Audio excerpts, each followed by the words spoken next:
अब pregnancy plan त गरियो, प्रेग्नेन्सी पोजिटिभ छ कि छैन भनेर चाहिँ कसरी थाहा पाउने त भन्दा यदि हजुरको पिरियड रेगुलर छ भने महिनावारीको डेट जहिले कट्छ त्यसको ठ्याक्क 10 दिन पछाडि जस्तो भनेको लास्ट पिरियडको 40 दिन जस्तोमा चाहिँ हजुरले युरिनमा प्रेग्नेन्सी टेस्ट गर्नुभयो भने प्रायमा सबैमा पोजिटिभ देखिन सक्छ।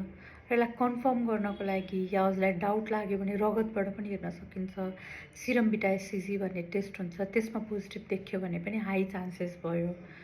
र अर्को भनेको हाम्रो भिडियो एक्सरे नै जसमा बच्चा नै देखिन्छ, यो चाहिँ हाम्रो कन्फर्मेटरी टेस्टहरू भयो। यति भनेदेखि अब साइन्सहरू देखेर या आफूलाई कुनै जिउमा आएको परिवर्तनबाट प्रेग्नेन्सी हो कि होइन भनेर थाहा पाउने भनेको चाहिँ एउटा महिनावारीको डेटै कट्नु पर्यो। अर्को वाक लाग्ने, भमिट आउला जस्तो हुने, एकदम ग्यास्ट्रिक हुन थाल्ने, ग्यास्ट्रिक समस्या छाती पोल्न थाल्ने या टाउको भारी भए जस्तो हुने, छाती भारी भए जस्तो हुने भयो भने चाहिँ यो सबै चाहिँ हाम्रो प्रेग्नेन्सीको साइन्स हो र यति बेला प्रेग्नेन्सी टेस्ट चेक गर्न जरुरी हुन्छ है त।